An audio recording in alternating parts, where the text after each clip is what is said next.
What's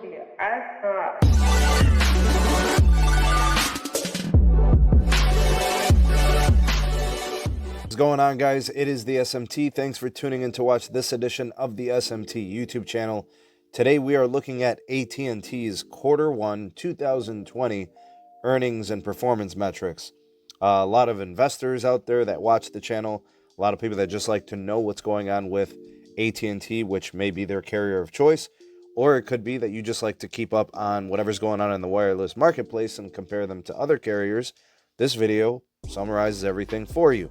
All right, so all I can say is AT&T is very predictable. We are really starting to get the hang of what goes on with their performances from the different sectors of their business.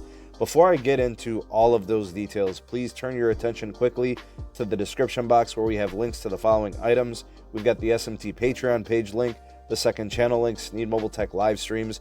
We also have the link to the Twitter handle at Sneed Tech and the Megadon.net invite code, the social media platform of the future. Never need another social media platform ever again. No algorithms, no ads, no tracking. Megadon.net. Okay, so AT&T's Q1 2020. This is the first telecom to report for this quarter in 2020. Worse than predicted, actually. Not good, as expected. There weren't really any surprises. For the patrons out there, you saw my predictions video. I already kind of saw this coming, and I think a lot of market analysts did as well. In terms of the mobility side, revenue is actually up year over year, which is good for them. The mobile division is actually performing well, and it's looking pretty good. Record low postpaid smartphone upgrade rate. That's bad. Obviously, with the situation really taking head in March, it led to a decrease all the way down to a 3% upgrade rate. That is a record low. Buying behaviors obviously are really off due to the current situation. Previous quarter was 4.8% in an upgrade rate. That was Q4 of 2019, and it was 3.5% last year this quarter. So a lot of iPhone investors are really concerned about this. Huge sales component of what AT&T does is in iPhone sales, and that's definitely going to be something to monitor for the rest of the year.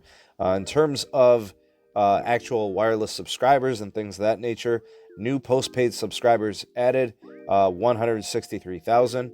That's pretty good. That's actually well above the expected, which was at 91,000. So they did pretty good there. They were approaching almost doubling the expectation. That's pretty awesome. Prepaid lost 45,000 subs. The total phone net adds was 120,000. Postpaid churn rate 0.86, which is excellent. We'll have to see how they stack up against Verizon, which reports this Friday, and then T-Mobile at a later time. We'll see where that ends up. And the postpaid ARPU coming in at $55.68. FirstNet momentum continues. It looks like they're adding more and more customers to that segment of their mobility. Overall, for the mobility side, really good. Some prepaid concerns there. But I think that's just kind of a situation with the market fluctuating a little bit. But postpaid numbers look pretty good in my opinion. 5G deployments continuing, whether it's millimeter wave or low band. AT&T continues to deploy on the mobility side for 5G. Next, home internet. Adds of 209,000 fiber customers. Large losses in the DSL segment. 4 million fiber customers now. But they did have losses in DSL that kind of hurt their overall numbers. HBO revenue down slightly. Warner Media, very much so, down as well. Media and TV actually had massive losses. I think the trend just continues this way. Their premium TV is terrible. They lost almost 900,000 customers on premium paid TV. AT&T's answer to this, a cost-cutting plan. We'll get to that more in a second. Their premium TV segments are AT&T TV, Uverse, and DirecTV, and they're all doing terrible. It looks like now their premium paid TV subs are down to 18.6 million, a far cry from what they actually used to have. They say, this is reported from AT&T, this is due to competition and promos being discontinued, and yeah, that's really not the case, but whatever they say. They lost 140,000 subs in AT&T TV Now, which is a streaming service. They are now down to 788,000 of those customers when it was previously at its peak, they were at 1.5 million subs. So essentially, what's happened in the last several quarters is they have cut their subscriber number and base in half.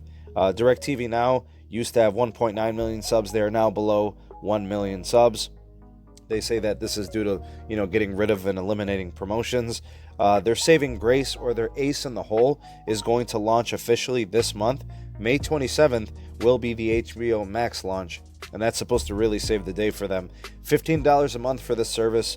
The goal is to get 50 million subs within 5 years. I don't think so. I just don't see that happening, but that's a topic for another video, and we'll also talk about the service itself in that video, so look forward to that. That'll be up and coming. In terms of the cost-cutting plan, they're attempting to cut tens of billions of dollars over the course of the next 3 years, and they're going to do this through job cuts. They're going to do this by reducing operational costs, which basically means contracted work and other cost-cutting measures in their stores and through their services.